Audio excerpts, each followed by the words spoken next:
You honestly think you know me? Jeez.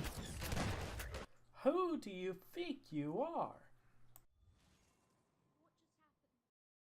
Hello, YouTube! Welcome back to another episode with DarkMindedMike here.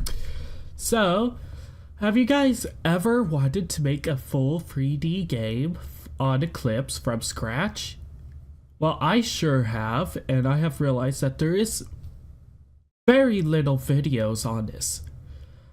I have actually seen a couple of videos that is using a similar technique to what mine is. And I'm going to be showing you guys pretty much how to make 3D game from scratch with rotation on the y-axis and the x-axis.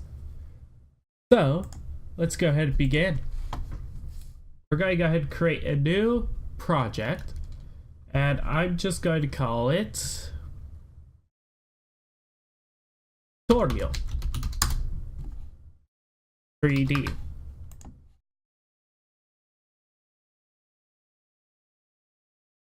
Now, I'm going to have a package called DarkMindedMike. Normally, this is technically how you would do a link. Anyways, then what I would do is have a types folder to handle my window. Yes, I have a separate class for my window, guys. It's okay. So, normally what I see coders doing is doing extends JFrame. That's cool and all, but I prefer to have it all in one go like this.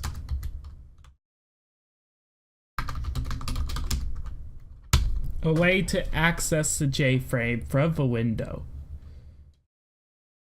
Because I don't want the window just having all those classes. It'll be described later on. Public void set size, int width, and an int height. And how this is going to work is it's going to do c dot set size, width, and height. And it's also going to do j dot set size, width, and a height. Just so that way we set both of them, because both of them is very useful in our opinions. So the canvas is technically the inside screen, the screen where we're going to paint stuff on, and you'll see how that works later. The J-frame is the actual window itself. Anyways, when we create a window, we want to pass in a title, a width, and a height.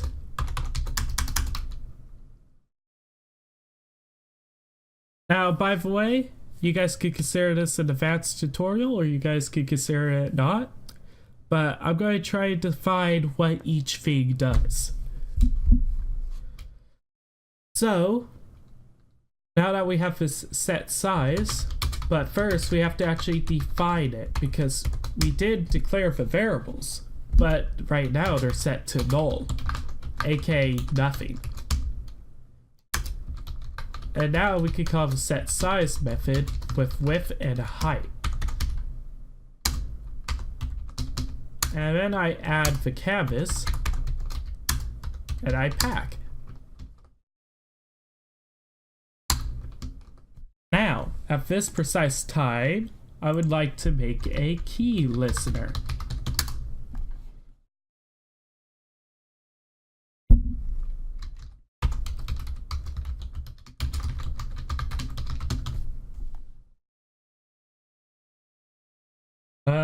Key listener.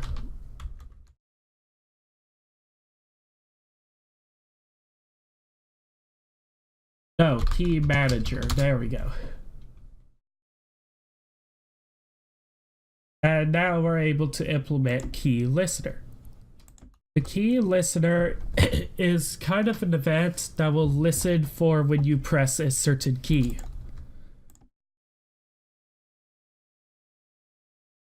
Now, I'm going to create a couple maps. And these maps are going to store the key integer and the string corresponding value. Actually, I think this is the other way around.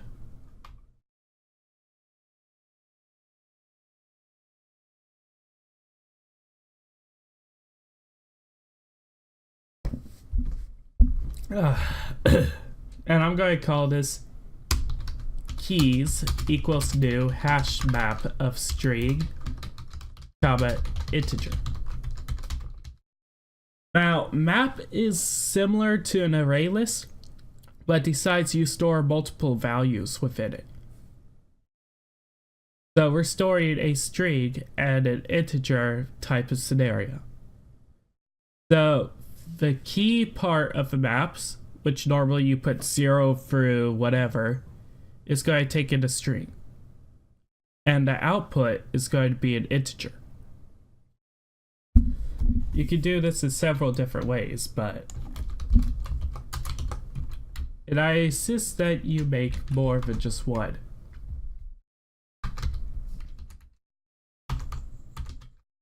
So I'm making a key up and a key down function. But I'm also going to make one more called a press. Public void update. So this is what's going to take the value from the keys and put it in these for you. So now I want to say keys dot put key event dot get key text e dot get key code. So this is going to get the text version of the key code, and I want to make sure it's lowercase. And then we're going to set it to the e dot key code. Key code is actually an integer.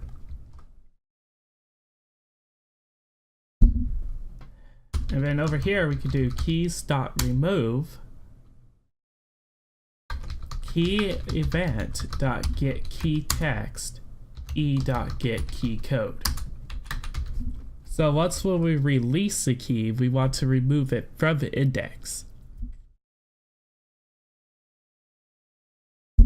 So now we want to go over here and we want to say key press dot clear. So we're removing anything within it before we do this.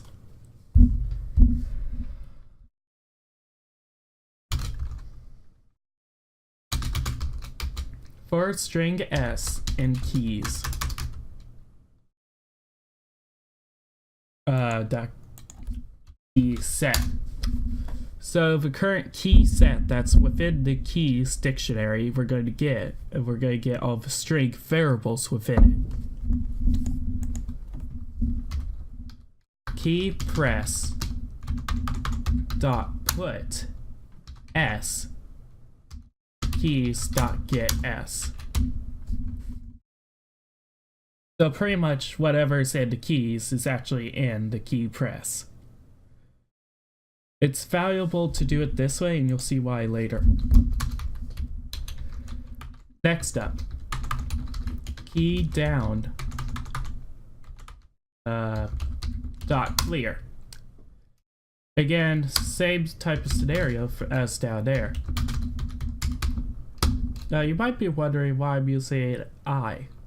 You'll see why in a minute.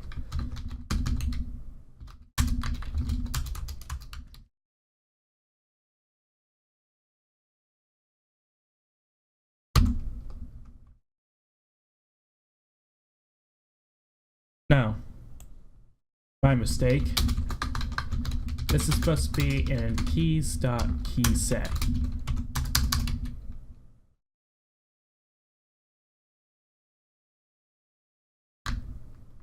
No, they'll be in the same order, never mind.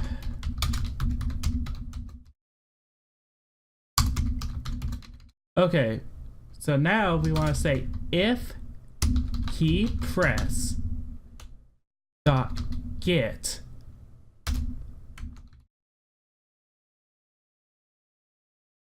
of keys dot key set, and I believe we want the first variable, so dot what? Oh, okay, it's that one, never mind. Of I.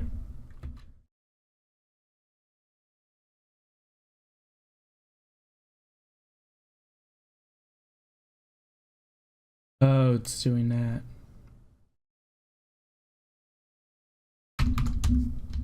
Sorry guys, I haven't done this in a while.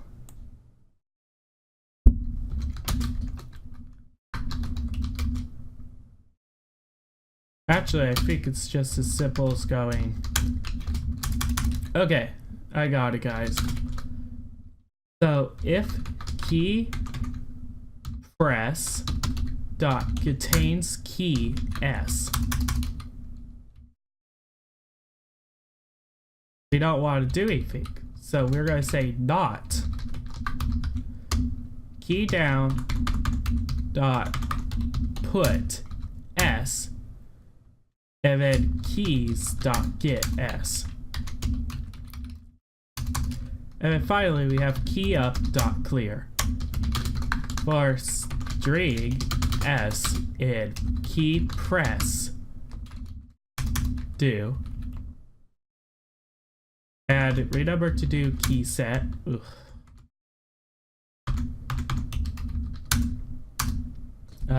Hello? Okay. And again, just similar to how we did down below, if keys dot contains key s, key up dot put s key press dot get s. There we go. And that's actually all we need from the key manager. So up here we're going to have the private key manager km equals. Now you could do this here or you could do it down below. It's up to you.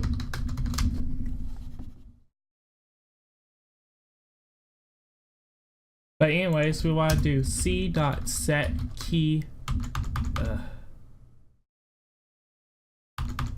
Sorry, add key listener km. And we're going to have a public void update. And right now, that's just going to do km.update. We're also going to want to do j.add window listener. New window listener. So these are the window events that we can listen to. And what you'll see here is window closed and window closing.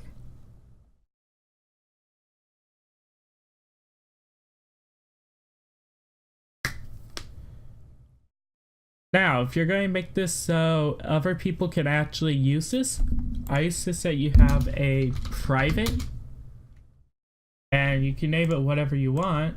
I'm going to name it window component. And this is going to be an abstract class. Public abstract void on close. Public abstract void on resize. Window W int new width int new height. So pretty much new width and new height is the actual new size of a window, and we have a window component.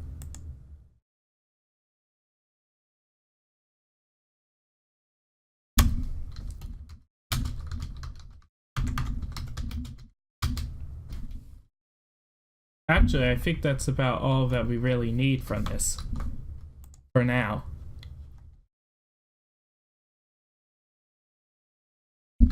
Private window component WC.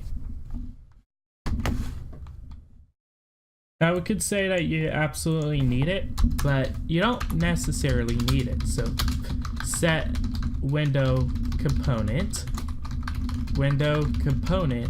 W, WC equals W. Pretty simple. So now we have window closed, which is actually on the event. So if WC is not equal to null, so aka if WC is declared, WC dot on close, else system dot exit 0, because we want to have an exit contingency. J dot add is a component, yeah, component listener, which is technically the inside of a window. So that includes resize. If WC is not equal to null, WC dot on resize. Obviously, we're going to pass in this. We're going to pass in J dot get height and J dot get width.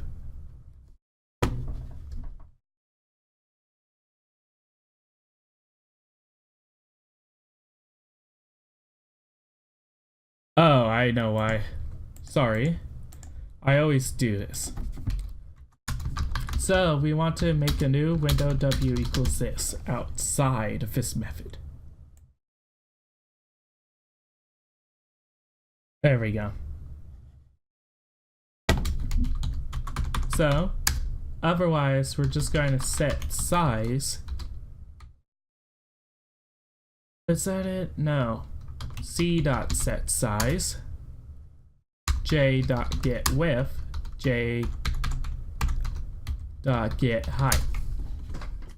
So we're just going to move the canvas to have the same size as the window.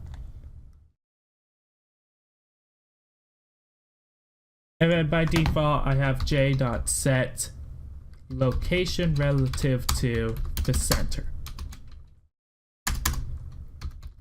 Then I'm going to have public void show, and what this is going to do is J dot set visible to true and C dot create buffer strategy. So the buffer strategy is technically the amount of layers. 3 is recommended for 3D programming, so I'm going to use 3. Public void hide. J dot set visible false.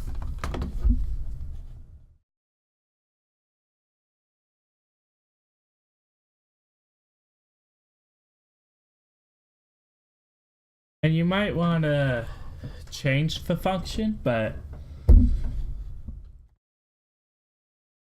this is technically all you need right now. Other than what I like to say, public abstract void on draw,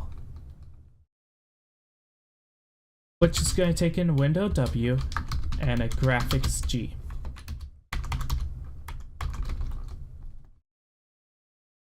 So whenever you update the window, we're going to go ahead and say buffer strategy BS equals C dot get buffer strategy. Now I don't fully know how to fully define the buffer strategy, so but anyways, normally we would have to declare if it's null and if it's set it, but since we already have it set down here, we're good. So now we can do graphics G equals BS dot get draw graphics. This is getting the graphics from within the buffer strategy. And what I like to do is I like to set the color to color.black.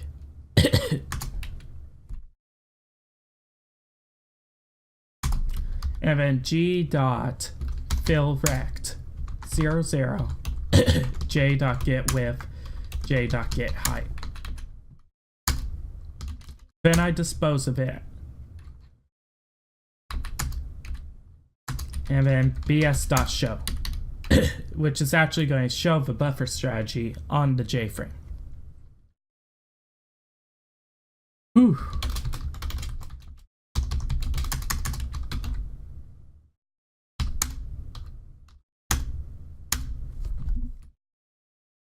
And just like that, our window class is almost done. We still need public int getWidth,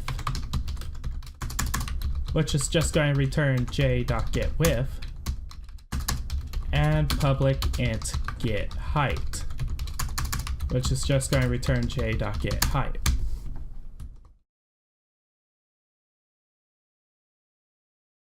Now there is actually one more I want to do.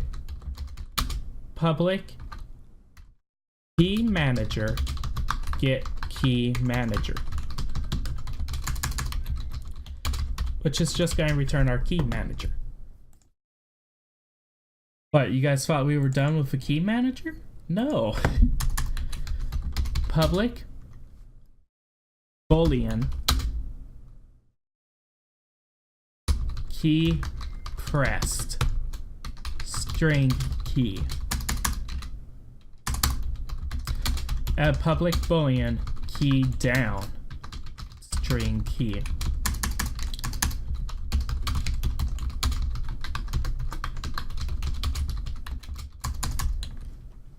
Now we're also going to have the int equivalent to it, but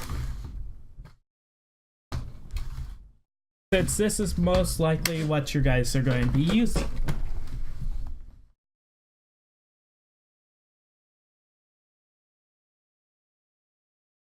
so if key press dot get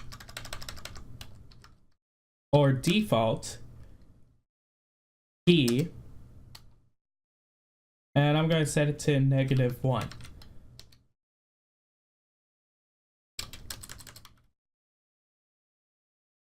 So by default, if it's -1, we want to return false.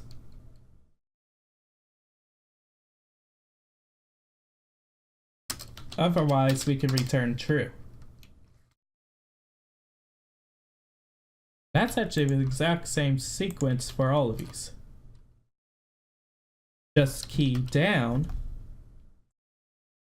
and key up. So as long as the key exists, we go ahead and return true.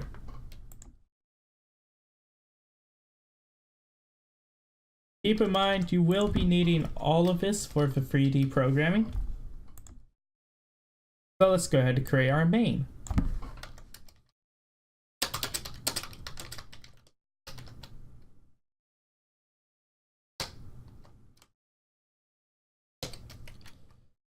"3D game 800 by 600 is a good size.